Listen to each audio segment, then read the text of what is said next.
Lahore, they used to support a political economy. So there used to be a whole political economy around it. And that was because of the inefficiencies that the discos had. People used to complain to constituency politicians like myself. We used to go around and say, I want my XCN so that all the complaints that people are bringing to me need to be resolved.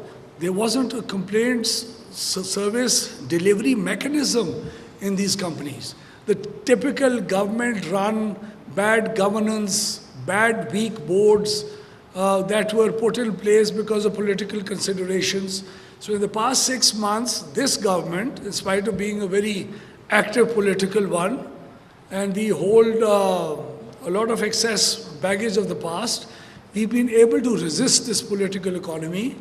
And right now, other than the 2 Sindh companies, which would also be put in order very soon, the rest of the 9 distribution companies, we have the most professional and able professionals of this country that have been installed as members of the board of all these companies.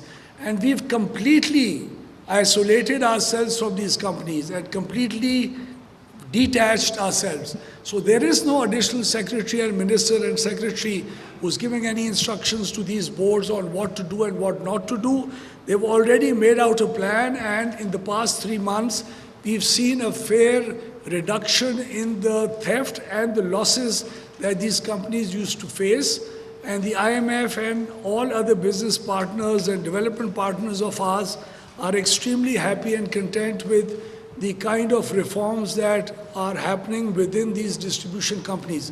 This will save you and your country and ours more than 500 billion rupees in subsidies that we have to finance through the finance ministry and pull that money out of the development sector and bear the consequences of the theft and the losses that these companies face.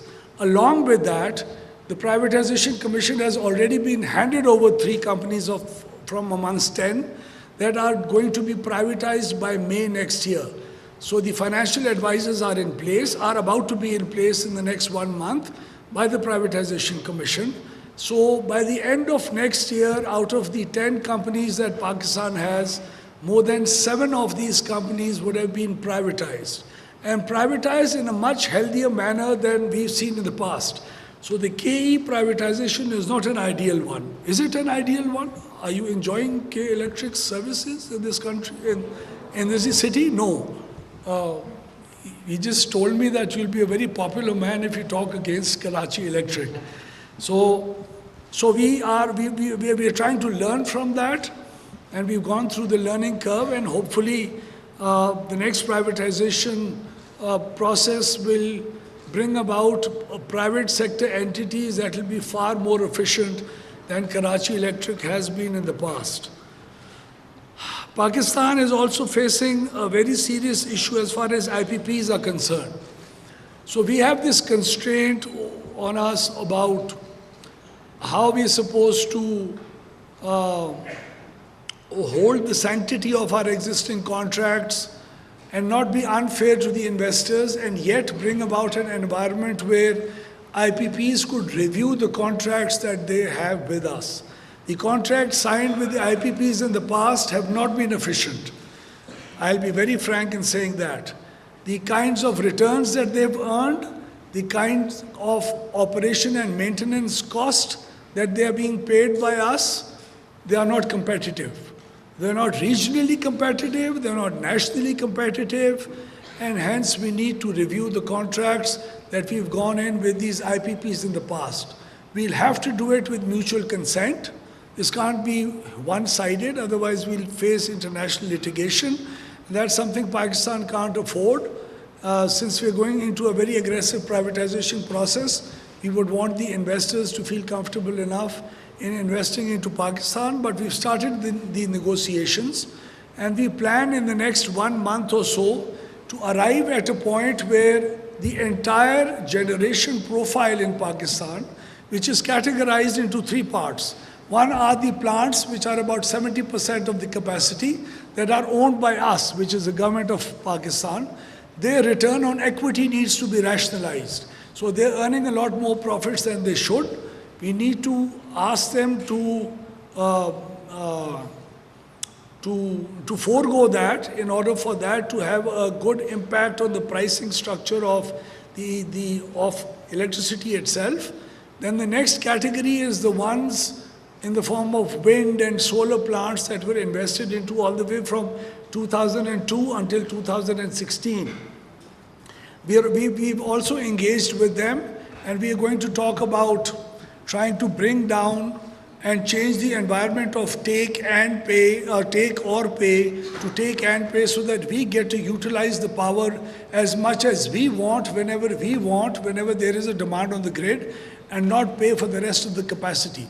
So this is also going to have a negative impact on the price, and the price will come down.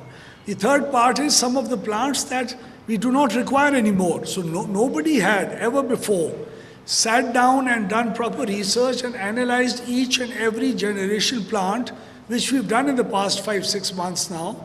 And we're going to be talking to every plant, including the government plants, to review their contracts and to bring down the price of power by a good 2.5 to 3 rupees per unit. So this IPP, reviewing of the IPP contracts would actually harvest a good 2 to 3 rupees for you in the within the next few months. Other than the IPPs, we have other serious issues like our national transmission company, the NTDC. There has to be restructuring out there. So there are these 11 or 12,000 employees typically working in a government-controlled environment.